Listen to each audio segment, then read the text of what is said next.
Hello YouTube, and welcome back to Let's Play Ratchet and Clank into the Nexus. Almost forgot what I was playing for a second. So, this is the other pathway that you're supposed to go through, into the sewer, which if you were able to listen to the commentary earlier, like the game commentary, or his dialogue, then you would have found out that this is where, I don't even know what I'm talking about anymore. Apparently Ratchet doesn't like going in sewers, but then this time because the enemies killed Clank and Zephyr, he's all like, angry, I'm gonna go anywhere it takes, blah blah blah. So yeah, anyways, let's see, so continuing on into this sewer area, there's these little crab-like things, and you gotta turn this switch, or not turn the switch, crank this screw thing? I'm not sure what you would call that. Turn the bolt, that's what it is. I always don't know what I'm saying, but alright, just jump across these platforms and go through here. There is some platform, actually there is, yeah, okay, there's some raritanium down there, and I just fell off a cliff. Alright, that'll probably happen a lot. I'll probably die from falling off a cliff more often than I do from actual enemies. But there's some raritanium, and I know there's some bolts down here. So I'm just going to come down here and get this, rather than just rush ahead, because I already know what I'm doing. So, clearly I know what I'm doing after that marvelous display of platforming, as I jumped right off the cliff. But anyways, back to what I was doing. So gotta turn this bolt. Sometimes the whole turning the bolt thing feels a little bit gimmicky, but it's not that bad. It still feels good. Like, it still feels like a natural part of the game, I guess, except for the whole, like, why is that bolt there and all that. And is the Omni Wrench, like, rare or unique, or is it just any random tool that you can get at a regular store, hardware store type thing? I have no idea. Anyways, so here we go. Another hollow plan part thing. That was hidden, like, plain sight. It's pretty hard to miss that one. And then, you know, apparently the plumber is alive still, and earthquake, can't move. Okay, there we go. Now, there's a couple of enemies here that I'm just going to destroy with my nightmare box, because I think that counts. Oh boy, that was close. I think that counts as causing them fear or whatever. And I'm not even paying attention to what the plumber was saying, but I'm pretty sure I remember he was saying that, like, yeah, he's alive, he survived the crash of the Nebulox, but he's stuck somewhere and he doesn't know where he is, so, you know, at some point in the game I have to go find him. But obviously I already know where he is and how to find him and everything, so that's... I got hit. That's fine. Where are all these guys coming from? And I was saying, the Nightmare Box, I'm not sure if killing these crab things counts as using the fear effect on them from the Nightmare Box, but I'm pretty sure it should be taunting them and keeping them off me, but yeah, that's fine. Alright, so that's all the enemies, and here we go, continue on, come down this way. That's right, I was thinking that I was farther in the game than I was, but nope, I'm right here. So the whole point, if you don't know what I'm doing right here, is that there's a Terrachnoid, which is one of those, like, squid crab things, the smart intelligent alien race thing. One of them was kidnapped by the twins that so distracted by just trying to play the game, but I get that one, and then you can go up here to get some extra bolts and some extra nanotech if you're low on health, but obviously not that important. And I turned off the wrong one, which is why I usually try to aim for the pad rather than the stream, especially when you're dealing with multiple grab streams. Alright, here we go, and oh, I almost missed that. But alright, so just defeat a couple enemies, and there's a drop ship that, again, if you have really awesome weapons, like if you have the Rhino by now, because of doing it on challenge mode or something, you could probably take down, well, I already know you can take down that drop ship. Doesn't really make that big of a difference though, and oh yeah, I just remembered, I already have level 3 Omni Blasters, so I don't need to worry about that. Is that all the enemies? I think it is. Alright, because I can still hear the battle music. Oh wait, there's still another enemy. Just throw one fusion grenade. I was going to say some grenades, but only needed one. Alright, so what am I doing? Going this way through the grab stream. And this is actually a pretty interesting part, I guess. Well, not really interesting, but interesting to me that they actually kind of ramped up the difficulty of the puzzle a little bit, because now I have to...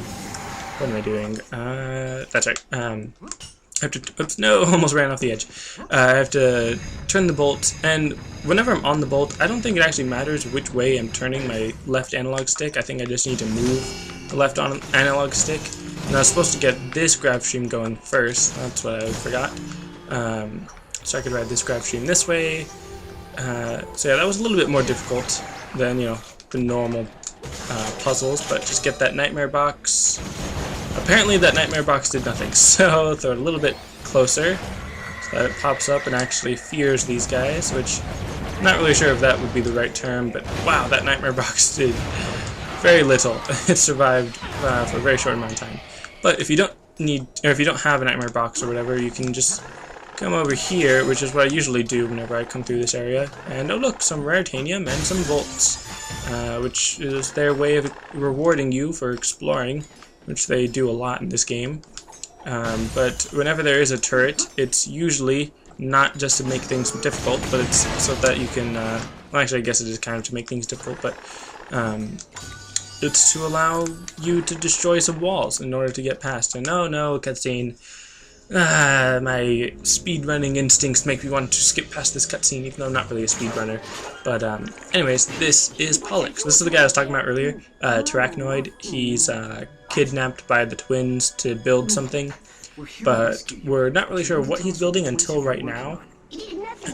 Because he says he's working on a pet project he had back in the office. Certainly nothing illegal, just a tiny, insignificant trans-dimensional portal device. Yeah, so it'll explain it right now, and he has a hat on. I'm not really sure. I think I remember Pollux. This guy was a specific Terrachnoid, like not really the leader of the Terrachnoids, but he was a specific, well-known Terrachnoid that I don't remember him from the other games. I mean, again, I've only played like 2 of the main games and then one of the like side games, but I don't really remember Pollux, but it does sound familiar. But anyways, so yeah, Clank just got shot with some trans-dimensional beam. So now we get to experience the cool puzzle side of this game, because a lot of this game is focused on the action aspect of it, but now we get to see the actual puzzle side. Here, with the right analog stick, you're able to switch the flow of gravity so that you can just, you know, go on the roof or something. You can also go left and right, which is pretty interesting.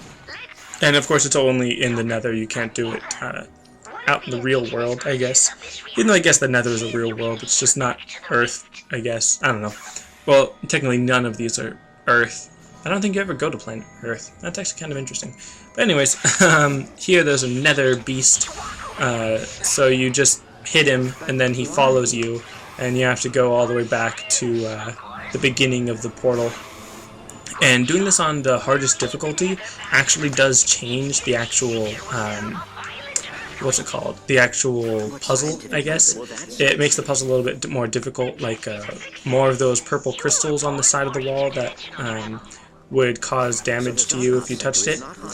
Did I touch this? No. Okay, when you run into the explosive crates, then they just explode on their own, so you don't have to throw your Omni Wrench, which for a second I was going to call Boomerang for some reason. But, is there anything down here? No, this is where it already came from. And then, also I should mention, when you come back from the rift, when you come back through the rift, I'm focusing on the platforming, or not the platforming, the puzzle solving at the moment, because obviously there's these bricks that you need to deal with. Not really bricks, but let's see, just get down here. There. Alright, so there's achievements for doing these puzzles under a variety of circumstances, like getting through these portals, through these puzzles, either without taking damage, do it within a certain amount of time, or do it within a certain amount of shifts, like gravity shifts. So the first time I'm playing through these, I'm probably not going to get very many of those achievements, partly because it's on the hardest difficulty, and partly because I'm not best at these. But I have gotten all the achievements for it before, so definitely before this Let's Play is over, I will take some time to go through these and show you how to do that with the skill point, because here you can see Untouchable Robot Beta. That means that I didn't take any damage, and that was the second puzzle, so that's why it was beta. Anyways, just destroy these mountains of boxes, or this one mountain. And I'm thinking I might be close to the end of the episode. Maybe. We'll see. I might make this a longer episode. But, yeah, I'll probably make this a 20-minute episode. Because I like to finish the episode when I get to the end of a certain plot point. So I do know that there's a plot point coming up, but it will probably take another 10, maybe 15 minutes. It depends on how fast I can get through it, but that actually does remind me of something else that's going to take up a lot of time. So yeah, anyways, this planet is going to take up 3 episodes, because I'm going to be ending off somewhat soon, I guess. And it probably won't be a good spot to end it. I'm trying to think, because I've already played through the game, so I'm trying to remember exactly how long the next few parts actually take. But anyways, Ratchet now just picked up an audio journal, which I think was a really interesting idea.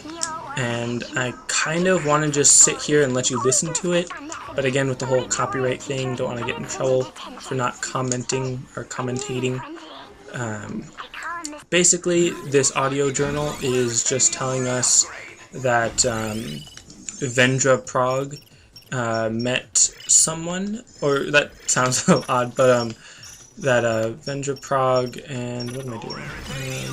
Alright, so I just got a bunch of Raritanium on the Nightmare box, because I was going to upgrade the dual Omni Blasters, but I don't really use it that often. Well, I mean, I kind of do, but because they're already completely upgraded as far as level, I'm not going to focus too much on them. I'm going to start upgrading, the Nightmare box, because I really love the Nightmare box, but then I guess I will go back to the dual Omni Blasters. But anyways, I'll discuss that later.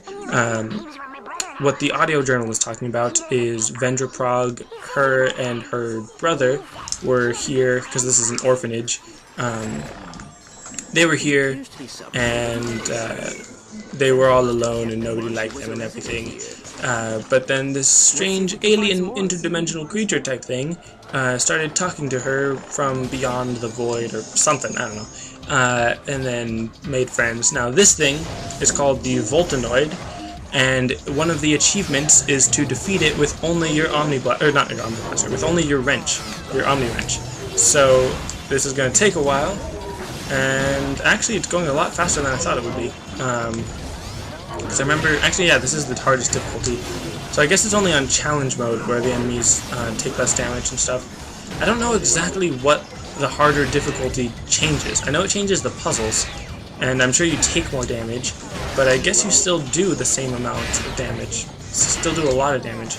But anyways, one of the skill point achievement things is, like I said, to take down the Voltanoid with only your Omni Wrench. And I'm just constantly doing my ground pound jump smash thing, because if I just stand here on the ground, normally he'll just shoot a fire blast at me, but obviously he was at really low health. So there, Voltanoid Ninja, skill point, yay. And that's actually where I'm going to end off the episode, about 15 minutes, because I want to keep these videos kind of short, helps with the whole editing and uploading thing, and for the whole watching it thing. So yeah, this is the orphanage, and I'll be going in here at the beginning of the next episode. So yeah, that's it for this episode. Thanks for watching, and remember to leave any comments on how you think I can improve this series, as far as length of the video, whether or not I should talk through cutscenes, and blah de blah. So yeah, that's it for this episode. Thanks for watching, and I'll see you next time.